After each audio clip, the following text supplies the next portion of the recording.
Selamat siang, saya Iqbal Meniarto dari Dinas Koperasi Usaha Kecil dan Menengah Provinsi Bali. Pada kesempatan ini, kami akan memaparkan lampiran 11 tentang kontrak pelaksana swakelola.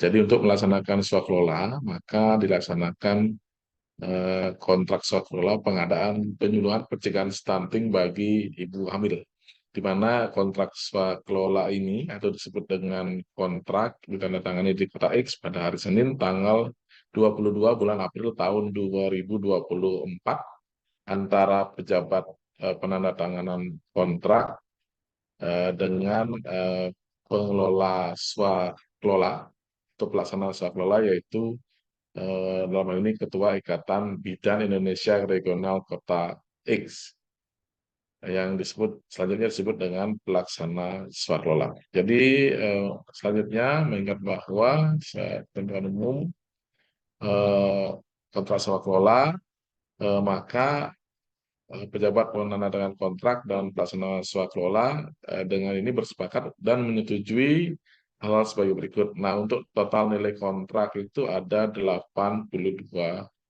juta rupiah. Jadi di sini disebutkan juga peristilaan dan ungkapan dalam kontrak ini memiliki arti dan makna yang sama seperti yang tercantum dalam lampiran kontrak. Selanjutnya juga dokumen-dokumen berikut merupakan satu kesatuan dan bagian yang tidak terpisahkan dari kontrak, yaitu ada adendum kontrak, pokok perjanjian, syarat-syarat umum kontrak atau SSUK, syarat khusus kontrak atau SSKK, KAK, RAB, portofolio, proposal, dan dokumen lain yang terkait. Nah, selanjutnya dokumen kontrak ini juga dibuat saling menjelaskan satu dengan yang lain jika terjadi pertentangan antara ketentuan dalam suatu dokumen dengan ketentuan dalam dokumen yang lain, maka yang laku adalah ketentuan dalam dokumen yang lebih tinggi berdasarkan urutan hierarki, yaitu pada angka 3. Nah, di sini juga ada hak kewajiban timbal balik. Selanjutnya disebutkan juga ada kewajiban pejabat penandatangan kontrak, pelaksana swakelola, dan selanjutnya juga dituang ada juga eh, ketentuan pembayaran dilakukan sesuai dengan SSKK, dan kontrak ini mulai berlaku efektif terhitung sejak tanggal ditandatangani. Jadi kontrak ditandatangani oleh eh, pejabat penandatangan kontrak serta pelaksana swakelola.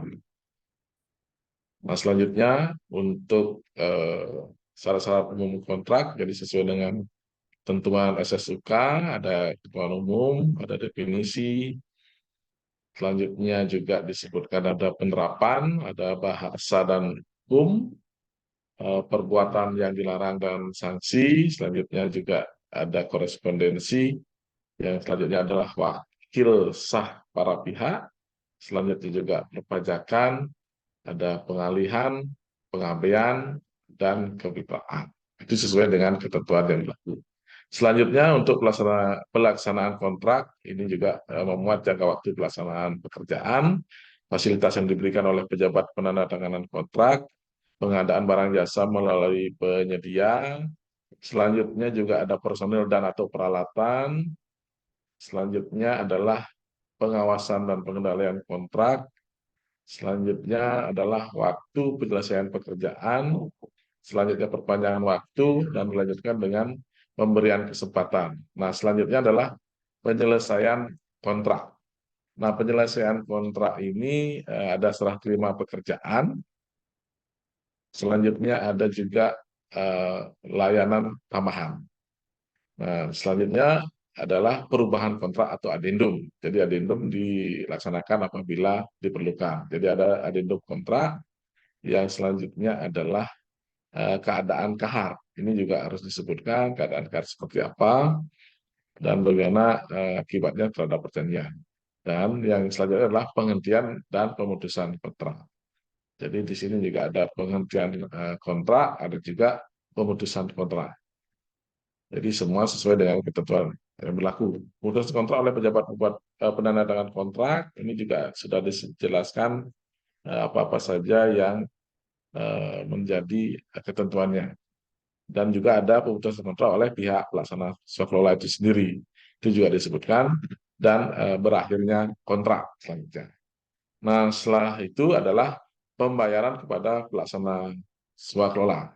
Jadi di sini dibuat juga nilai kontrak, pembiayaan, penangguhan pembayaran, selanjutnya adalah penyelesaian perselisihan jika terjadi perselisihan. Jadi ada disebutkan etikat baiknya seperti apa, penyelesaian perselisihannya, yaitu pejabat dengan kontrak dan pelaksana kontrak berkewajiban untuk berupaya bersungguh-sungguh menyelesaikan secara musyawarah mufakat atas semua perselisihan yang diambil yang timbul dari atau berhubungan dengan kontrak ini atau interpretasinya selama atau setelah pelaksanaan pekerjaan sekolah ini secara musyawarah dan mufakat serta damai.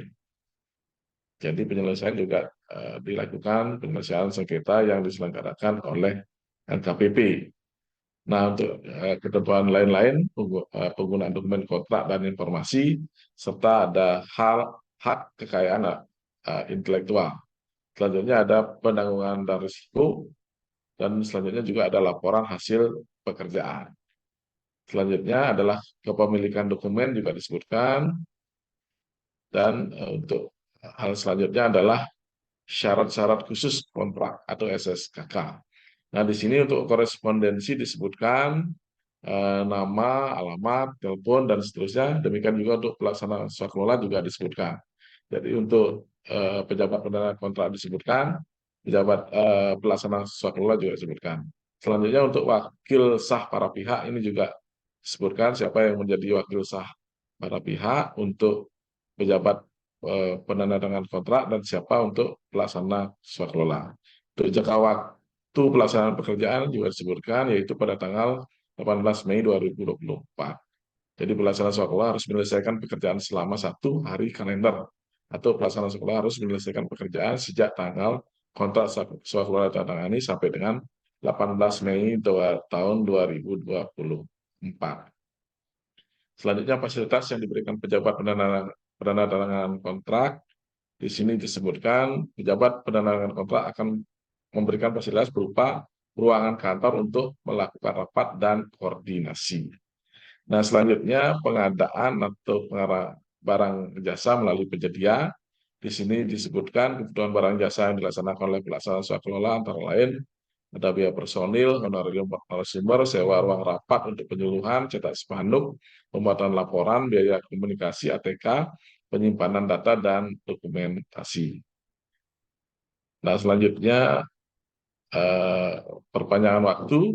Pejabat penandatangan kontrak berdasarkan pertimbangan tim pengawas menetapkan tidak ada perpanjangan waktu. Selanjutnya pemberian kesempatan, jadi pemberian kesempatan kepada pelaksana swakelola untuk penyelesaian pekerjaan sampai dengan tidak ada sampai dengan itu tidak ada pemberian kesempatan. Setelah terima pekerjaan dilakukan pada 18 Mei 2024, layanan tambahan juga tidak ada, pemutusan kontrak oleh pelaksana swakelola. Jadi pada suatu penundaan pelaksanaan pekerjaan atau kelanjutan pekerjaan paling lama 1 hari kalender. Selanjutnya batas waktu untuk terbitan surat perintah pembayaran itu 7 hari kalender. Pembayaran, yaitu pembayaran prestasi pekerjaan dilakukan dengan cara sekaligus. Setelah itu PPK mengajukan SPP kepada BPSPM maksimal 5 hari kerja setelah pengajuan dari pelaksana swakelola. Pemilikan dokumen di sini pelaksana swakelola diperbolehkan menggunakan salinan dokumen dari pekerjaan ini dengan pembatasan yaitu harus mendapat persetujuan dari pejabat pembuat komitmen. Baik.